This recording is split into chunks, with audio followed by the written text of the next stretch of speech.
Hello everyone, welcome to ape tyres. मेरा नाम साक्षी है। आज की ये वीडियो यूपीपीसीएस मेंस 2022 में अपीयर होने वाले एस्पिरेंट्स के लिए है। इस वीडियो में हम एथिक्स का रिवीजन करेंगे, कुछ आंसर राइटिंग टिप्स देखेंगे in a manner so as to ensure 100+ marks in the ethics paper. Exam से पहले का ये अंतिम रिवीजन एक आपके लिए हो सकता है कि अब तक जो भी आपने पढ़ाई की है उस कंटेंट को कैसे कंसोलिडेट करना है और उसे कैसे एग्ज़ाम में यूज़ करना है, even when you do not no a particular question well. ठीक है, तो चलिए हम इस वीडियो को स्टार्ट करते हैं। सबसे पहले हम बात करेंगे कि पेपर अटैम्प्ट करने से रिलेटेड हमें क्या क्या कन्फ्यूजन होती हैं। पहली बात, which part to attempt first, part A या part B. Can we have any template ready for the answers. Template से मतलब होता है कि हम पहले से ही कुछ सोच के रख सकते हैं कि अगर एटीट्यूड के ऊपर क्वेश्चन आता है या किसी एक पर्टिकुलर टॉपिक का क्वेश्चन आता है तो क्या इंट्रो होगा, क्या कंक्लूजन होगा, या क्या एग्जाम्पल हमें यूज़ करने हैं। How to attempt case studies in the less possible time with better accuracy. So अब हम इनको एक वन बाय वन देखते हैं। Which part to attempt first. तो जैसा हम सबको पता है कि जो हमारा पेपर है दो भाग में डिवाइडेड है, part A and part B. जो पार्ट ए है उसमें दोनों में 10-10 क्वेश्चंस हैं। Both contains the 10 question each. इसमें 8 मार्कर हैं, दैट मीन्स 80 मार्क्स, और इसमें 12 मार्कर हैं, दैट मीन्स 120 मार्क्स। ठीक है, तो इस तरीके से होता है। अब बात ये आती है कि पहले कौन सा अटैम्प्ट करें, छोटे वाले क्वेश्चंस को फटाफट कर लें या पहले जो थोड़े बड़े क्वेश्चंस हैं, डायनामिक हैं, उनको पहले अटैम्प्ट किया जाए। To be very honest, does not matter. फ़र्क ये नहीं पड़ता है कि आप कौन सा पहले अटैम्प्ट करते हैं। ज़रूरत आपको ये देखने की है कि कौन से ऐसे क्वेश्चंस हैं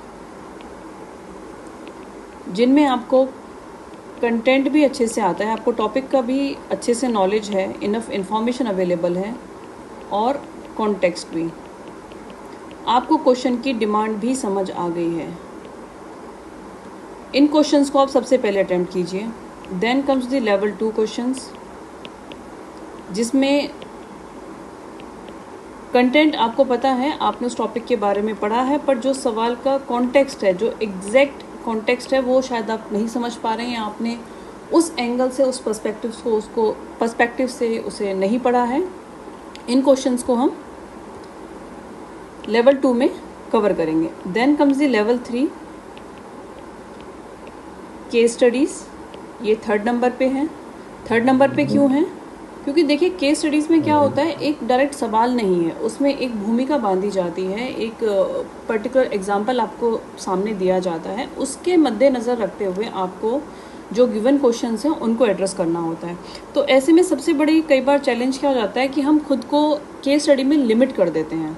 कहीं ना कहीं हम उसी केस स्टडीज़ के जो सेंटेंसेस हैं उन्हीं का यूज़ करके आंसर लिखाते हैं। अगर हम इसको 3rd नंबर पे करते हैं, if we pick it at level 3, तो क्या होगा कि लेवल 1 लेवल 2 पे जो आपने क्वेश्चन अटेम्प्ट किए होंगे, विच आर अबाउट जनरली 12 से 14 क्वेश्चन हो जाते हैं हमारे लेवल 1 लेवल 2 में कवरेज जो होती है। लेवल तो केस स्टडी तक पहुँचते पहुँचते आपके पास एक पर्सपेक्टिव डेवलप हो चुका होगा, आप फॉर्म में आ गए होंगे, आपका जो वो एथिकल अंडरस्टैंडिंग है वो सामने बेहतर उभर कर आएगी। इसलिए ज़रूरी है कि केस स्टडीज़ को हम लेवल 3 पे करें जब पर्सपेक्टिव डेवलप हो चुका है। केस स्टडीज़ को अटेम्प्ट करते हुए हमें कम समय लगेगा, विच इज़ वेरी क्रूशियल, क्योंकि एथिक्स का पेपर लंबा होता है, आसान है बट लंबा है, and that's the main challenge. उसके बाद लेवल 4 के क्वेश्चन होते हैं जिनके बारे में we have no idea at all sir जी। इनका क्या करना है, हमें कुछ नहीं आता है तो ऐसा नहीं है कि छोड़ के आ जाएंगे, हम कुछ लिख के आएंगे, कुछ रेलेवेंट लिख के आएंगे, और वो कैसे हम उसको एड्रेस करेंगे वो बाद में अभी देखेंगे आगे। बट इनको सबसे लास्ट के लिए छोड़ देना है, चाहे वो पार्ट ए से हो, पार्ट बी से हो। So question should be attempted in this sequence 1 2 3 4 irrespective of part A और पार्ट बी। तो अब करना कैसे है, ऐसा तो नहीं है कि हम पहले लेवल 1 ढूंढेंगे फिर लेवल 2 ढूंढेंगे, नहीं। What you need to do, आप पार्ट ए को 40 या फिर से 45 मिनट्स डेडिकेट कर दीजिए। आप इसका टाइम लॉक कर दीजिए कि अगर आप पार्ट ए से पहले शुरुआत कर रहे हैं तो आप इसको 40 to 45 मिनट्स देंगे, ठीक है। और अगर पार्ट बी से आप अगर शुरुआत कर रहे हैं तो इसको आप अराउंड 90 मिनट्स देंगे। ये टाइम आप लॉक कर दीजिए पार्ट ए और पार्ट बी के लिए। उससे क्या होगा कि 40 to 45 मिनट, जनरली 8 नंबर के क्वेश्चन के लिए कहा जाता है कि 6 से 7 मिनट काफ़ी हैं, और 12 नंबर के लिए 9 से 10 मिनट काफ़ी हैं। 9 to 10 मिनट्स जो हैं वो एक क्वेश्चन को लिखने के लिए, डिसेंट आंसर एड्रेस करने के लिए काफ़ी हैं। ये एक बहुत ही आइडियल सिचुएशन है, बट ठीक है, इन्हीं फैक्टर्स को देखते हुए लगेगा कि यार ये तो टाइम बहुत कम है, but you need to understand कि जो 10 सवाल हैं, 10 के 10 तो हमें लेवल 1 के नहीं हैं, 10 से 10 लेवल 2 के नहीं हैं, 10 से 10 लेवल 3 के नहीं हैं, वो अलग अलग लेवल के हैं। तो what we need to do is 40 to 45 minutes में हम लेवल 1 एंड लेवल 2 की कवरेज कर देंगे, ठीक है। सेम उसके बाद 45 मिनट्स या 40 मिनट्स कवर होते ही आप 90 मिनट्स वाले स्लॉट में चले जाइए, और यहाँ again level 1 and level 2 type के जो क्वेश्चंस हैं, जिनका आपको कंटेंट भी आता है, कॉन्टेक्स्ट भी आता है, उनको फटाफट आप करते चले जाइए। ये जो क्वेश्चन आते हैं इनको अभी स्किप कर दीजिए। जनरली हमें पता है केस स्टडी का क्वेश्चन नंबर 5 है, 15 है एंड 20 है। सो फार जो अभी तक का यूपीपीसीएस का पैटर्न रहा है उसमें ये 3 आते हैं, ठीक है। So this is how you will do. उसके बाद अब आप देखिए आपके पास कितना टाइम बच जाता है। You already done with 130 minutes overall जो होता है आपका, आप 130 मिनट आपके हो चुके हैं। You still left with 50 minute. इस 50 मिनट्स में आप 25 to 30 मिनट जो हैं वो केस स्टडीज़ को देंगे, ठीक है। आपके पास 3 जनरली केस स्टडी होंगी। अब यहाँ पे आपको एक केस स्टडी के लिए ज़्यादा टाइम मिल गया इरिस्पेक्टिव ऑफ मार्क्स। कहीं ना कहीं केस स्टडी जो हैं वो जो एक एथिक्स पेपर को इंक्लूड करने का जो एक मेन पर्पस था वो था to check the ethical perspective और ethical potential of a candidate. तो वो कहीं ना कहीं केस स्टडी से एक बेहतर तरीके से उभर के आता है, क्योंकि आप वहाँ पे चीज़ों को एनालाइज करते हो। आपका जो एक पर्सपेक्टिव है, आपकी जो ओरिएंटेशन है, जो प्री डिस्पोजिशंस हैं, वो बेटर तरीके से निकल के सामने आती हैं। तो यहाँ पे आप इतना टाइम देते हुए आप इसको कर सकते हैं। Now you left about 20 minutes. At the same time आपके जो लेवल 4 के क्वेश्चन हैं ये बचे हुए हैं। अब लेवल 4 में अगर आप कोई भी बच्चा सिंसियरली तैयारी कर रहा है तो हम देखेंगे लेवल 4 के जो हमारे क्वेश्चंस आते हैं वो 2 से 3 ही आते हैं, और मैक्सिमम 4 हो जाएंगे। मान लेते हैं कि 4 हो गए एट मैक्सिमम। इसको इतना टाइम देना काफ़ी है, क्योंकि अगर इन क्वेश्चंस को आप 15-15 मिनट दे के 2 से 2.5 नंबर लेके आते हैं, it's not a good investment, trust me.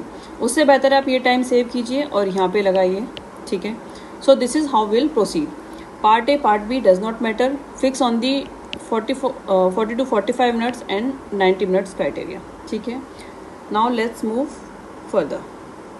Can we have any template ready? Template मतलब इंट्रोडक्शन फिक्स हो गया, कंक्लूजन फिक्स हो गया, या फिर बॉडी हमें फिक्स हो गई, या एग्जाम्पल फिक्स हो गया कि अगर ऐसा सवाल आएगा तो ये तो मुझे लिख कर ही आना है। कर सकते हैं क्या? Yes we can. बट आपको एक चीज़ का खास ख्याल रखना है कि जो टेम्पलेट है वो टेम्पलेट की तरह ही यूज़ होना चाहिए। एक ब्रॉड स्ट्रक्चर वो होना चाहिए and not as a copy paste answer. कई बार क्या होता है कि मान लीजिए मैंने एटीट्यूड के ऊपर कोई केस स्टडी पढ़ी, या फिर किसी टेस्ट सीरीज में मैंने उस क्वेश्चन को अटैम्प्ट किया, मुझे काफ़ी अच्छा लगा और मैंने उसका एक टेम्पलेट रेडी कर लिया कि अगर ऐसा सवाल आता है तो this is how I will answer. अब क्वेश्चन तो एटीट्यूड के ऊपर ही आया है या ईआई के ऊपर ही आया है, बट थोड़ा सा उसका कॉन्टेक्स्ट डिफर है। उसमें कई बार क्या होता है कि सवाल तो टॉपिक सेम है, सेम टॉपिक का सवाल है, बट कॉन्टेक्स्ट डिफर होते ही हमारी जो क्वेश्चन की डिमांड है वो चेंज हो जाती है, and we need to take care of it, ठीक है। तो इसलिए टेम्पलेट को टेम्पलेट की तरह ही यूज़ करना है। अब हम क्या है, कुछ क्वेश्चंस को देखते हैं, ठीक है। हम कुछ टेम्पलेट्स को देखते हैं and based on that we will just see कि हम उसको कैसे अटेम्प्ट करेंगे। Okay, so let's move further. Topics type of question देखते हुए हम करेंगे। पहले टाइप का जो क्वेश्चन है वो होते हैं स्टैटिक टॉपिक है, और उसमें क्या है, जनरली किसी भी पर्टिकुलर फैक्टर या वैल्यू की ना यूटिलिटी पूछी हुई है, या उसका रोल, उसका इफेक्ट पूछा गया है इन अ पॉजिटिव कॉनोटेशन, कि मान लीजिए एम्पैथी फॉर वीकर सेक्शन के लिए क्या ज़रूरी है, इमोशनल इंटेलिजेंस का एडमिनिस्ट्रेटिव सर्विस में क्या रोल है, या किसी एक पर्टिकुलर वैल्यू का सोसाइटी में या इकोनॉमिक्स में या फिर एडमिनिस्ट्रेटिव प्रैक्टिस में क्या रोल है। हम कुछ एग्जाम्पल देख लेते हैं। Does individual morality have bearing effect on the decisions of public life, ठीक है। इसमें अगेन इफेक्ट पूछा है। Define empathy, discuss the role in solving problem of weaker section. Emotional intelligence very important in effective administrative practice, throw light on the statement. देखो अब इसमें क्या है, जो दोनों एस्पेक्ट हैं क्वेश्चंस के, individual morality and decisions of public life, दोनों स्टैटिक हैं। Empathy and problems of weaker section static है। Emotional intelligence, effective administrative practices static है। All we need to do कि जो हमारा आंसर होगा उसमें हमें दोनों को अलाइन करना है, ठीक है। इन दोनों को अलाइन करके हमें एक फ्रेम में अपना आंसर लेकर आना है। सो आंसर स्ट्रक्चर कैसे होगा, इंट्रोडक्शन में आप उसको डिफाइन कीजिए। I think definition is the safest way to write an introduction. ये चैलेंज नहीं किया जा सकता है, so this is very very much recommended कि आप डेफिनेशन से स्टार्ट कर दीजिए। उसके बाद बॉडी में क्या करना है, क्वेश्चन की लैंग्वेज को यूज़ करते हुए चलिए। This is a standard practice again, किसी भी पेपर के लिए, इनफैक्ट GS 1, 2, 3, 4। उससे क्या है ना कि आप एग्जामिनर को बता रहे होते कि देखो भाई मेरा आंसर ऐसे फ्लो कर रहा है, और अगर आपका आंसर का फ्लो और क्वेश्चन का फ्लो मैच करता है तो देर आर मोर चांसेस कि चीज़ों में क्लैरिटी बेहतर होती है, आपके आंसर में क्लैरिटी बेहतर होती है। वो आप कीजिए। फॉर एग्जांपल जो भी हमने एग्जांपल देखा उसमें है effect on the decision of public life. अब आप उसको मेंशन कर दीजिए 3-4 पॉइंट, 8 मार्कर के लिए, 5 से 6 पॉइंट 12 नंबर के लिए। Substantiate with example. अच्छा, एग्जांपल का बहुत ही बड़ा रोल है एथिक्स के पेपर में, वी ऑल नो, ऑल दो इन GS 1, 2, 3 एज वेल, क्योंकि किसी भी आर्ग्यूमेंट को सब्सटेंशिएट करना बहुत ज़रूरी होता है, ठीक है। अब यहाँ पे हमें करना क्या है कि जो कॉन्टेक्स्ट हमें दिया गया है उसको, जो ये हमारे पॉइंट्स होंगे वो कहाँ पे होने चाहिए, वो कॉन्टेक्स्ट ऑफ द क्वेश्चन में होने चाहिए, उससे बियॉन्ड नहीं होने चाहिए। रोल ऑफ एम्पैथी को मैं कुछ भी नहीं लिख के आ जाऊंगी, it should be limited to the solving problem of weaker section. तो एम्पैथी का यूज़ ऐसे नहीं कि वर्क कल्चर में क्या होगा। Empathy is not in terms of dealing with the other parties, empathy in context of the weaker section ही हमें यहाँ पे डिस्कस करना है, ठीक है। अब ये जो भी आपने एस्पेक्ट यहाँ पे लिखे हैं, एक अपने आंसर को बैलेंस करने के लिए, एक बेहतर ऑब्जेक्टिविटी देखने के लिए आप क्या करेंगे, कुछ जो कंसर्न होते हैं वो आप लिख दीजिए। कि मान लो एम्पैथी है वीकर सेक्शन के लिए, उसके 3-4 आपने पॉजिटिव पॉइंट लिखे। कंसर्न क्या है कि भाई एम्पैथी तो है, ठीक है, बट इसका मतलब ये नहीं है कि आप रूल ऑफ लॉ को फॉलो नहीं करेंगे।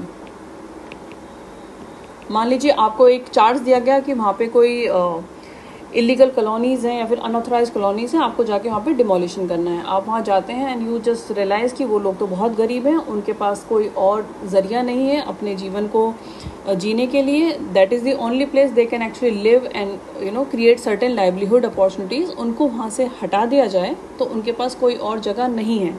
तो ऐसे में क्या करेंगे आप, क्या आप उन्हें नहीं हटाएंगे? नहीं, एम्पैथी है उनके साथ, बट उन्हें हटाया तो जाएगा ही, रूल ऑफ लॉ तो फॉलो किया जाएगा।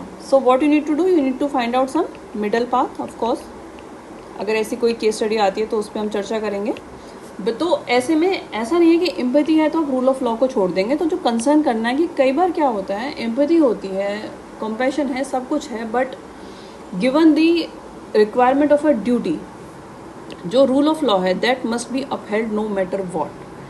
ये होता है और ये हमेशा होता है। This is one of the harsh reality of a public services कि आपको many a time despite your liking, your preference और your notion, you have to work accordingly to the rule of law, ठीक है। वो आप concern यहाँ पे दिखा सकते हैं and then conclude with the positive connotation.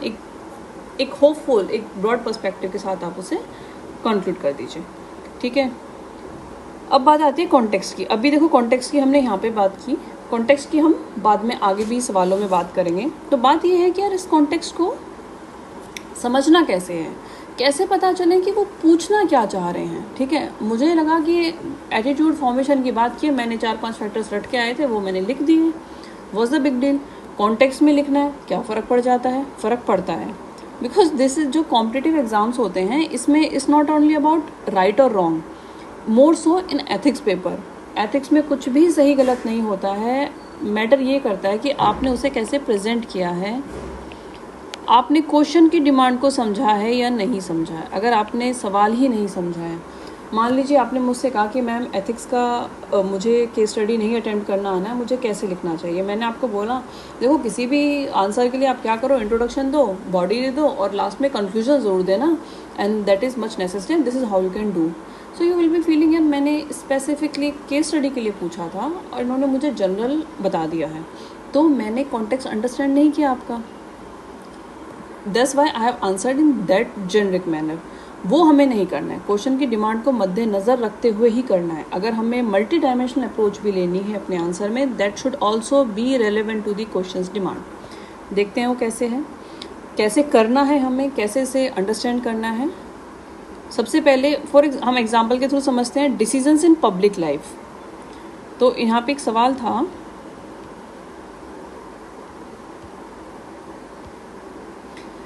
Okay, does individual morality have a bearing effect on decisions of public life. ठीक है, ये हो गई आपकी की टर्म, इसको आप डिफाइन कर दीजिए। ये है having a bearing effect on decision of public life. अब हम सोचते हैं डिसीजन ऑफ पब्लिक लाइफ मतलब वो तो किसी पब्लिक फिगर के द्वारा ही लिए जाएंगे। So think about a decision that are being taken by a particular person. Individual morality की बात की है, तो now you think about an individual who is taking certain decision in their public life. आप किसी भी दो लीडर के बारे में सोच लीजिए।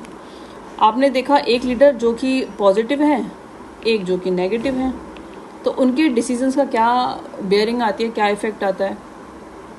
जो पॉजिटिव होंगे वाइड एक्सेप्टेंस होगी, उनसे अगर कोई गलती भी हो जाती है तो उसको भी नज़रअंदाज कर दिया जाता है, उसे भी एक प्रैक्टिकल फ्रेमवर्क में डाल के हम बोलते हैं कि ठीक है, अगर ऐसा है तो कुछ एडवर्स कॉन्सिक्वेंसेस भी हो सकते हैं, एक्सेप्टेबल हैं। लेकिन जो नेगेटिव होंगे उसमें क्या होगा, डिजेक्शन होगा, रिजेक्शन होगा। उनके बोलने से पहले ही आप उनको सुनना पसंद नहीं करेंगे, आपको लगेगा नहीं यार पहले से ही रहने दो।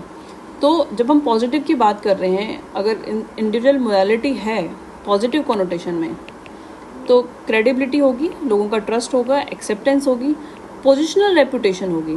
दैट मीन्स ना सिर्फ आपकी क्रेडिबिलिटी है, ना सिर्फ उस लीडर की क्रेडिबिलिटी है, बट वो लीडर जिस पोजीशन पे हैं, बेशक वो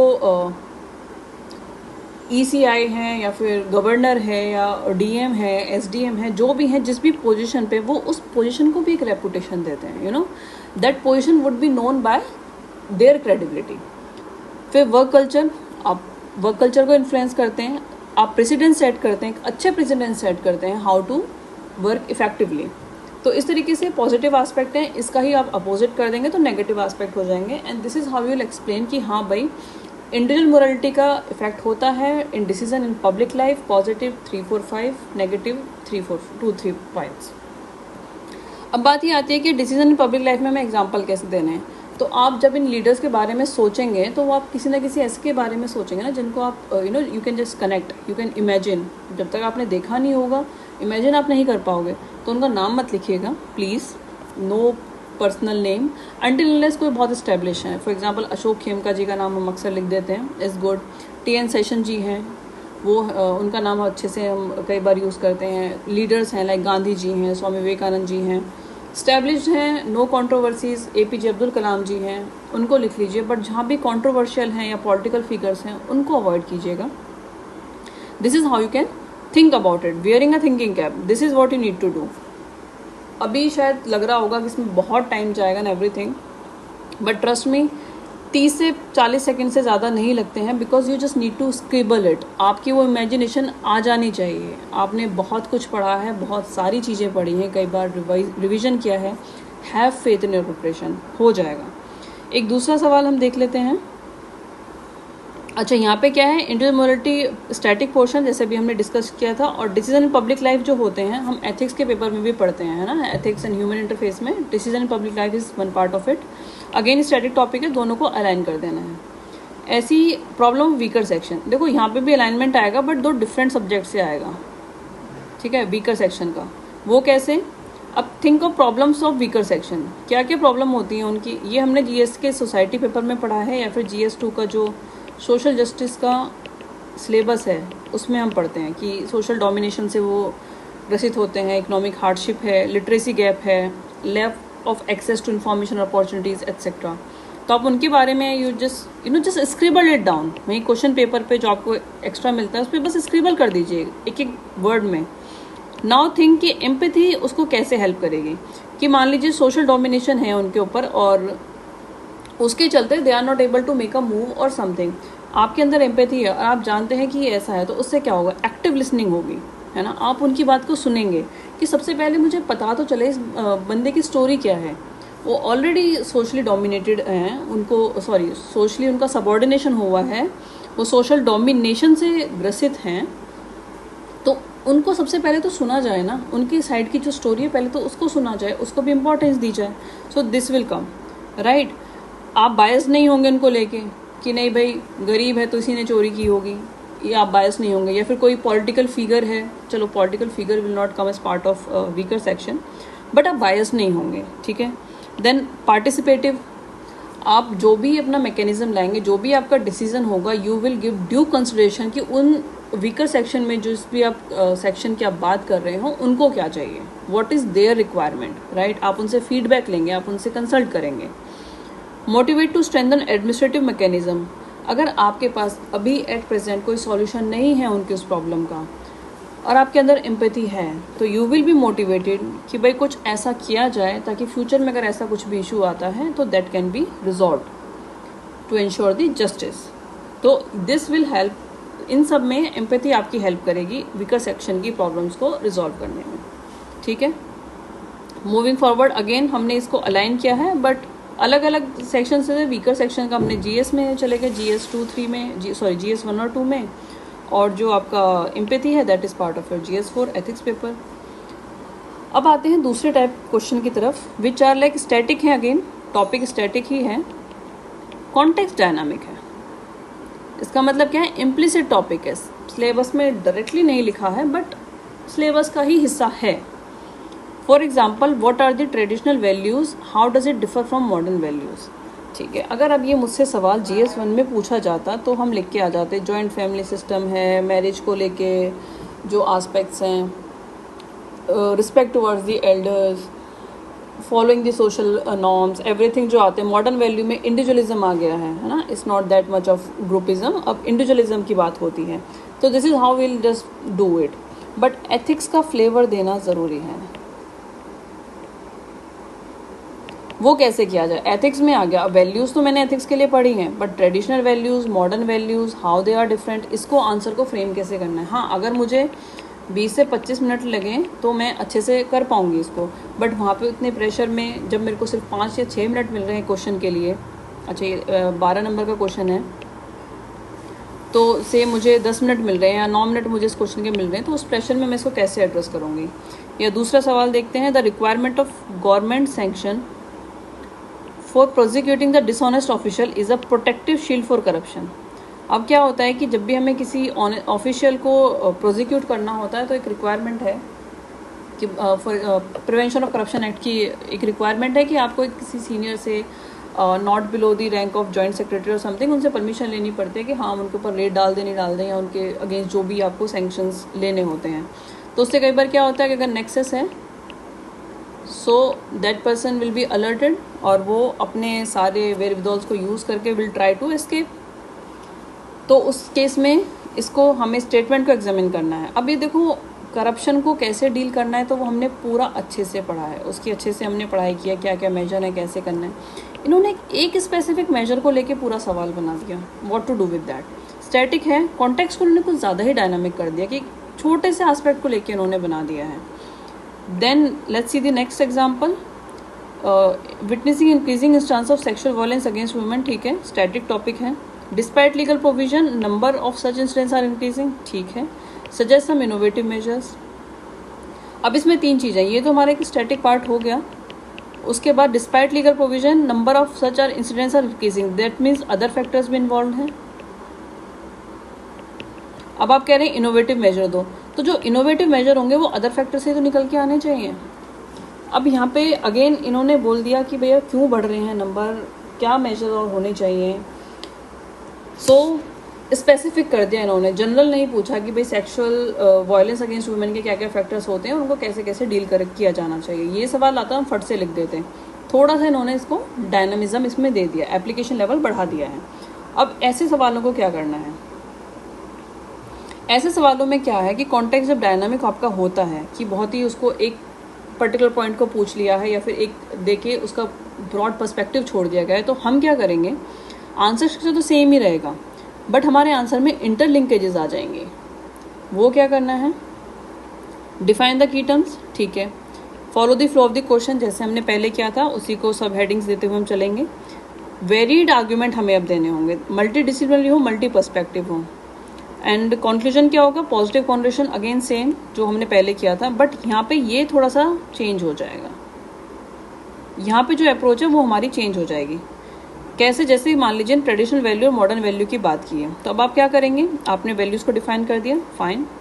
क्योंकि कंपैरिजन की बात करें तो आप एक कंपैरिजन ड्रॉ कर दीजिए कि वो कैसे डिफरेंट है। आप मीनिंग बताइए दोनों का, ट्रेडिशनल से आपका मतलब क्या है, मॉडर्न से आपका मतलब क्या है, बेसिस क्या है। Now this would be interesting. एक तो बेसिक ये हो सकता है कि भाई ट्रेडिशनली जो था वो स्टैब्लिश रूल एंड प्रोसीजर थे, मॉडर्न जो है मॉडर्न सोसाइटी के हिसाब से है। अब हम इसमें डायनामिज्म लेके आएंगे, स्कोप और बेसिस का, और एग्जांपल देके उस चीज़ को एंड कर देंगे। अच्छा, दिस इज़ वन ट्रिक। इसमें क्या है, कभी भी आपको कंपैरिजन अगर करने के लिए आता है तो you use this mnemonic MBS example. MBS example means meaning, basis, scope and example, आपको ऐड कर देना है। अगर कंपैरिजन आपको अच्छे से आता है, वेरी गुड। आपको आता है लेकिन वहाँ पे स्ट्रक्चरिंग समझ में नहीं आ रही है, पॉइंट्स को याद करने में डिफिकल्टी हो रही है, तो इसको याद करते ही आप सोचेंगे मीनिंग क्या है, यू विल राइट मीनिंग। आप सोचेंगे इसका बेसिस क्या था, मेंशन दैट। स्कोप क्या था, एक का नैरो होगा, एक का ब्रॉड होगा, कुछ इस तरीके से होगा। एक लाइक यहाँ पे अगर हम बात करें तो एक ट्रेडिशनल है तो उसका स्कोप जो है थोड़ा सा रिजिड है, जो मॉडर्न है वो उसमें थोड़ा डायनेमिक है, वो इवॉल्विंग है, इस तरीके से। फिर एक एग्जाम्पल देके आप उसको सब्सटेंशिएट कर दीजिए। This will help. जब आपको स्ट्रक्चरिंग समझ नहीं आ रही है, पॉइंट्स याद नहीं आ रहे हैं, जैसे आप इन चीज़ों को सोचना शुरू करेंगे, पॉइंट्स अपने आप फ्लो करेंगे, ठीक है। ओके, दूसरी टिप क्या है कि जो आपके आंसर है यहाँ पे जो हम बात कर रहे हैं डायनामिक कॉन्सेप्ट्स की, तो उसमें कॉम्प्रहेंसिव पिक्चर आनी चाहिए, इंटरलिंकेज की जो हमने बात करी है। फॉर एग्जांपल जब हम बेसिस की बात करेंगे तो पॉलिटिकल बेसिस, ट्रेडिशनल वैल्यूज़ क्या थे पॉलिटिकली, मॉडर्न वैल्यूज़ क्या है politically, social basis, traditional values versus modern values, culturally traditional versus modern, economically traditional versus modern. आप अब ऐसे सोचते चले जाइए। अब अगर मैं एग्जांपल यहाँ और अच्छा ठीक है, एक ये और छोटी सी एक टिप ही होगी आपके लिए कि अगर क्वेश्चन में डिफरेंसेस पूछे गए हैं ना, तो भी आप सिमिलरिटीज ज़रूर दिखाइएगा। सिमिलरिटीज़ पूछी गई हैं तो भी आप डिफरेंसेस ज़रूर दिखाइएगा, और कंपैरिजन है तो ऑफकोर्स डिफरेंसेस एंड सिमिलरिटी दोनों आपको दिखाने हैं। अब यहाँ पे क्वेश्चन ये देने के बाद आप एक काउंटर आर्ग्यूमेंट दे दो जिसमें आप यूनिवर्सलिज्म ऑफ आस्पेक्ट दिखाएंगे, क्योंकि डिफरेंसेस दिखा दिए हमने। सिमिलरिटी में क्या है कि भैया वैल्यूज चेंज हो रही हैं because of the changing aspirations of the society, उसकी वजह से हो रही हैं, but there are certain values which are universal in essence, जो उसका एसेंस है वो कॉन्टिन्यूटी में है। So this is how you need to conclude, एक इवॉल्विंग नेचर दिखाते हुए, ठीक है। ये बस एक हमने एग्जांपल लेते हुए समझा है कि करना क्या है, हमें उसे मल्टी डिसिप्लिनरी अप्रोच लेके आनी है, जैसे यहाँ पे ये सारे फैक्टर्स जो हैं दिखाते हैं। Moving forward, direct static questions होते हैं जो सिलेबस से सीधा सीधा उठाए जाते हैं। वैल्यूज़ क्या हैं, उनके central elements, functions of attitude, formation of person attitude, उसके जो फैक्टर्स हैं। वेरी स्ट्रेट क्वेश्चन सबने तैयार किए हुए हैं। हम भी अपने आने वाले वीडियोज़ में जो स्टैटिक्स के ऊपर जो रिविजन सेशंस होंगे उसमें will also cover these static type of question. Interestingly अभी तक जो हमने 3 टाइप के क्वेश्चन देखे हैं ना, एक तो जो आपका बेसिक स्टैटिक था, ठीक है, उसके बाद स्टैटिक प्लस डायनेमिक कॉन्टेक्स्ट था, और एक ये वाले डायरेक्ट स्टैटिक क्वेश्चन। इन तीनों को मिलाकर ही आपके कहीं ना कहीं 120 to 130 मार्क्स की कवरेज अच्छी खासी हो जाती है, और इस 70 to 80% कवरेज आपको आराम से मिल जाएगी easily within even in the revision batch. I am not talking about the full fledge classes, I am talking about the revision batch, 70 to 80% coverage, ठीक है। मूविंग फॉरवर्ड, कुछ क्वेश्चन होते हैं जो स्पेसिफिक होते हैं, उनसे रिलेटेड क्या इश्यूज होते हैं। स्पेसिफिक क्वेश्चन मतलब कार्ल मार्क्स की थ्योरी, कांत का बता दीजिए, गांधी जी के वर्च्यूज बता दीजिए। अब इसमें हम फर्दर कैटेगराइजेशन देखते हैं। एक तो ये है हमें थिंकर के बारे में पता है, बट जो सवाल में पूछा गया है उसकी एग्जैक्ट इन्फॉर्मेशन नहीं है। For example, essential virtues responsible for an ideal human ethical behaviour.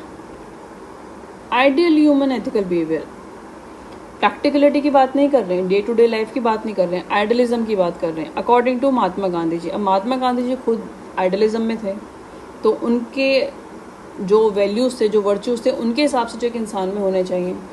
Generally Gandhi ji की बात आते 2-3 हमें याद आता है। एक तो भैया पीस की बात कर लो, है ना, नॉन वायलेंस हो गया। दूसरा सत्याग्रह, और एक हरिजन सेवक, वो उसकी बात करते थे। और what next, Satyagraha, Harijan Sevak, piece, truth, stay truthful. ये एक कॉमन से वर्च्यूज़ हैं, वैल्यूज़ हैं, जिनकी हम यूजली बात करते हैं। बट जब इन्होंने कहा essential virtues for an ideal human ethical behaviour, वो क्या होने चाहिए, इसकी हम बात करते हैं। नाउ अगर आपको पता है, अच्छी बात है, आप आंसर लिख दीजिए। अगर नहीं पता है तो हम इसको कैसे अटेम्प्ट करेंगे। मुझे ये नहीं समझ आ रहा कि क्या होते हैं, इनको लिखूं ना लिखूं, but I know about the Gandhi ji. मैंने गांधी जी के बारे में पढ़ा है, एक तैयार किया है, ऑब्वियस सी बात है। तो अब आप सोचिए कि अगर गांधी जी आइडियलिज्म की बात करेंगे तो वो क्या क्या बात करेंगे। रिमेंबर लगे रहो मुन्ना भाई मूवी थी, उसमें था ना, बापू होते तो ऐसे में क्या कहते हैं। वो मुन्ना भाई अपने आप से हर बार पूछता था जब उसके सामने सिचुएशन आती थी कि बापू होते तो ऐसे में क्या कहते हैं। तो वही अब हम यहाँ करेंगे। बापू होते तो क्या कहते हैं, इंटीग्रिटी की बात करते हैं। उन्होंने एक्सपेरिमेंट, आप किसी पे निर्भर मत बनिए, आप किसी पे बोझ मत बनिए, बी सेल्फ सफिशिएंट करे। फॉर्टिट्यूड, सर्कमस्टेंसेस कितनी भी एडवर्स आपके लिए हो जाएं, आपको अपनी हिम्मत दिखानी। Stand to your values no matter what. अगर आप वैल्यूज़ को डाइल्यूट करते हैं, मान लीजिए वैल्यूज़ को फॉलो करते हुए आपका कुछ नुकसान हो रहा है, तो आपको लगता है थोड़ा सा डाइल्यूट कर देते हैं, क्या फ़र्क पड़ता है। But he said no, and no means no. Reject an idea and not a person. Gandhi ji ने कहा था do not harbour hatred for anyone, क्योंकि इंसान, गांधी जी के बारे में सवाल है इसलिए हम गांधी जी के बारे में सारे वर्च्यूज को दिखाएंगे which are like ideal human ethical behaviour. Ideal क्या होता है, it's not easy to achieve, day to day life में is not easy to achieve, and these are the all points. ये सारे कॉन्ट्रोवर्शियल हैं, इन पे कोई भी क्वेश्चन कर सकता है, इसके डिफरेंट आर्ग्यूमेंट हो सकते हैं, बट अगर गांधी जी के हिसाब से बात की जाए तो these should be in a person. ये हमने लिख दिए। अब देखते हैं दूसरे टाइप के क्वेश्चन जो होते हैं कि हमें थिंकर के बारे में तो जानकारी नहीं, बट जो उन्होंने कॉन्टेक्स्ट दिया है, जो उनकी थ्योरी है, उसके बारे में हमें थोड़ा बहुत पता है। For example Kant's duty for the sake of duty. Kant की डियोंटोलॉजी हम सबको पता है। कांट को ऐसा नहीं पता कि जो फिलॉसफी वाले बच्चे हैं, सोशोलॉजी के बच्चे हैं, they must be knowing, but otherwise can't के बारे में ज़्यादा लोग नहीं जानते होंगे। बट डियोंटोलॉजी सबने पढ़ा होगा, GS4 के सिलेबस में है, तो हमें डियोंटोलॉजी के बारे में पता है, which says duty for the sake of duty. अब हम इसका क्या करेंगे, जो ये वैल्यू है duty for the sake of duty, deontology, आप इसको बताइए बेस्ड ऑन योर अंडरस्टैंडिंग कि आप इससे क्या समझते हैं। उसके जितने भी पॉसिबल डायमेंशंस हैं, उसके पॉजिटिव डायमेंशन, उसके नेगेटिव डायमेंशन, उससे रिलेटेड जो भी कंसर्न्स एसोसिएटेड हैं, वो आप सारे मेंशन कीजिए और कंक्लूड कर दीजिए। ठीक है, सेफ साइड पे this is the best way you can attempt such kind of questions. No need to panic, this is the max you can do अगर नहीं पता है तो। अगले जो क्वेश्चन कुछ होते हैं कि क्वेश्चन पूछे जाते हैं, they are like contemporary context में उनका क्या रेलेवेंस है। जैसे यूपीएससी में एक सवाल आया था, values of Swami Vivekananda in the current context, values of Buddha in the current context. ऐसे यूपीपीसीएस में एक सवाल आया हुआ है, role of socio political ideals of Karl Marx in the field of contemporary public service. अब जो पबेड वाले बच्चे हैं उनको कंटेम्प्रेरी पब्लिक सर्विस का जो न्यू पब्लिक एडमिनिस्ट्रेशन का जो कॉन्सेप्ट है वो अच्छे से पता होगा।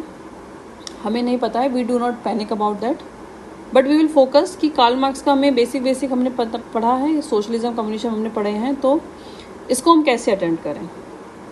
इसको के लिए आप क्या कीजिए, अपने आंसर को कैसे स्ट्रक्चर करना है। आप सबसे पहले इंट्रो में जो कार्ल मार्क्स हैं या जिस भी थिंकर की यहाँ बात की है, उनके जो आइडियाज़ हैं, जो आपको जिसकी जानकारी है, आप उसको 2-3 पॉइंट वहाँ पे लिख दीजिए। कार्ल मार्क्स के आइडियाज़ बता देंगे, ठीक है। उसके बाद जो कंटेम्प्रेरी कॉन्टेक्स्ट उन्होंने दिया है वो बता देंगे कि उससे क्या मतलब है। हम ये क्यों बताएंगे, ताकि हम इन दोनों के बीच में एक लिंक क्रिएट कर सकें कि भैया कार्ल मार्क्स के आइडियाज़ और कंटेम्प्रेरी पब्लिक सर्विस, इन दोनों का एक लिंक क्रिएट कर सकें, ठीक है। उसके बाद आप सब हेडिंग दीजिए, against this background relevance of Karl Marx ideas are. अब 4-5 पॉइंट लिख दीजिए, implication in contemporary public service. जैसे हमने यहाँ पे बात की, पीपल सेंट्रिक है, राइट्स की बात करते हैं, एस्पिरेशनल सोसाइटी है, सेंसिटिविटी डिफरेंट इंटरेस्ट होना चाहिए, रूल ऑफ लॉ को अडेयर करना चाहिए, ये पब्लिक सर्विस के कंटेम्प्रेरी डायमेंशंस हैं, आप इस पे इम्प्लीकेशन लिखिए कार्ल मार्क्स के आइडियाज़ की। पीपल सेंट्रिक, कार्ल मार्क्स ने भी तो यही कहा था। उन्होंने कहा था कि कोई प्राइवेट प्रॉपर्टी नहीं होनी चाहिए, पीपल सेंट्रिक होना चाहिए, वेलफेयरिज्म होना चाहिए। राइट्स की उन्होंने भी राइट की बात की थी। एस्पिरेशनल सोसाइटी है, उन्होंने भी सोसाइटी के एस्पिरेशन की बात की थी। तभी आर्ग्यूमेंट या फिर कंसर्न जो आते हैं कि कार्ल मार्क्स को आज हम इम्प्लीमेंट क्यों नहीं कर सकते कंटेम्प्रेरी सिचुएशंस में। अभी the very idea of socialism has been change. अभी कैपिटलिस्ट कंट्रीज़ भी जो है सोशलिज्म की बात करते हैं। सोशलिज्म के बहुत सारे डिफरेंट पार्ट आ गए हैं। फॉर एग्जांपल इंडिया में बात करें तो डेमोक्रेटिक सोशलिज्म है, प्राइवेट प्रॉपर्टी भी एग्जिस्ट करती है, पब्लिक प्रॉपर्टी भी एग्जिस्ट करती है, कैपिटलिज्म भी है, सोशलिज्म भी है, कम्युनिज्म भी है, एक मिक्स चल रहा है। सो इस तरीके से आप you can highlight the discrepancies और दी डिफरेंसेस। देन कंक्लूजन में क्या होगा कि भाई एज एन आइडल तो वो हमेशा रेलेवेंट रहेंगे ही, तो कंटेम्प्रेरी जो कॉन्टेक्स्ट है वो चेंज हो रहा है, but as an ideal they will stay relevant. ठीक है, this is how you can attempt these kind of questions.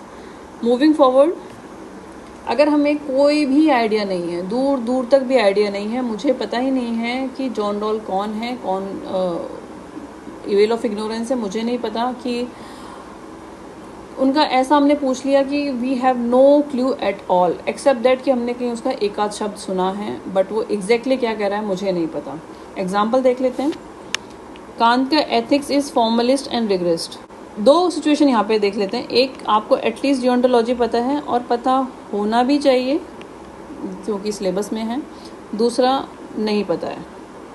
ठीक है, अभी कह रहा है क्रिटिकली एग्जामिन दिस व्यू। पहले तो इसको एग्जामिन करेंगे, फिर उसके बाद इवेल्युएट करना है importance of Kantian ethical principles in moral life. मुझे कांत के एथिक्स नहीं पता, उनके एथिकल प्रिंसिपल्स कैसे पता होंगे। व्हाट आई विल डू, पहले तो ये लेवल 4 क्वेश्चन है, लास्ट के लिए छोड़ दीजिए इसको। ठीक है, उसके बाद आपको जब लास्ट में आप इसे अटेम्प्ट करने जाएंगे, try to identify a closely related topic. या तो आपको डियोंटोलॉजी पता होगा, ये यहाँ पे है। जब आप इसको क्लोज रिलेटेड टॉपिक देखेंगे तो डियोंटोलॉजी पता है, या फिर आपको एथिक्स तो एटलीस्ट पता ही होगा, उसी का हम पेपर लिख रहे हैं। So give meaning of this, आप इंट्रोडक्शन में इसको एक्सप्लेन कर दीजिए। उससे क्या होगा कि आप एक कॉन्टेक्स्ट सेट कर देंगे अपने हिसाब से relevant to the given question. Then आपको रिलेटिवली रेलेवेंट कंटेंट लिखना है, बट ब्लफ नहीं करना है। मतलब यार मुझे ये पता ही नहीं है, मैं फिर भी आंसर कर रही हूँ, तो वो तो ब्लफ ही हुआ। नहीं, ब्लफ तब होगा जब हम बोलेंगे कि ये जो हमने एक्सप्लेनेशन दी है ये कान साहब की ही एक्सप्लेनेशन है, we will not do this. तो जब हम सब हेडिंग्स देंगे तो हम कान जी का नाम मेंशन नहीं करेंगे, because we do not know about it. But हमें एथिक्स का पता है या फिर हमें डियोंटोलॉजी के बारे में पता है, हम उसी की हेडिंग लिखेंगे। ठीक है, now explain how theory is formalist. अगर आपको डियोंटोलॉजी पता है तो आप उसका लिख दीजिए कि भाई duty for the sake of duty, जो ब्यूरोक्रेटिक अप्रोच है, रूल ऑफ लॉ होना चाहिए, जो लिखा है बस वही होना चाहिए, इस्टेब्लिश बाय लॉ होना चाहिए, एकदम फॉर्मल एस्पेक्ट्स थे सारे लिख दीजिए। कुछ आगे पीछे नहीं देखना है, आपसे कहा गया है, यू हैव आपको ऑर्डर दिया है ये करना है तो वो करना है, उसके इम्पैक्ट आप नहीं सोचेंगे, you will not think about it. दूसरा, अगर डियोंटोलॉजी नहीं पता है, हम एथिक्स के बारे में लिख रहे हैं, तो क्या फॉर्मलिस्ट एस्पेक्ट होंगे? एथिक्स हैं, कोड है, कोड ऑफ कंडक्ट है, सोसाइटी ने बना दिए हैं, राइट और रॉन्ग के नोशन है। सती प्रथा राइट थी तो राइट थी, even women took pride in that, but अभी रॉन्ग है तो रॉन्ग है, राइट। तो उसके जो फॉर्मलिस्ट एस्पेक्ट हैं वो आप दिखा दीजिए कि कैसे उसमें जो रिजिडिटी एस्पेक्ट है। उसके बाद आप काउंटर आर्ग्यूमेंट दे दीजिए, क्योंकि क्रिटिकली एग्जामिन करने को उन्होंने बोला है तो उसके काउंटर है। अलॉन्ग विद दैट आपको इवेल्युएट करना है इंपॉर्टेंस को, तो उसकी सिग्निफिकेंस आप मेंशन कर दीजिए कि रिजिडिटी है बट समटाइम इज रिक्वायर्ड, क्योंकि अगर नहीं होगी, बहुत ज़्यादा फ्लेक्सिबिलिटी हो जाएगी तो अनार्की क्रिएट हो जाएगी, राइट।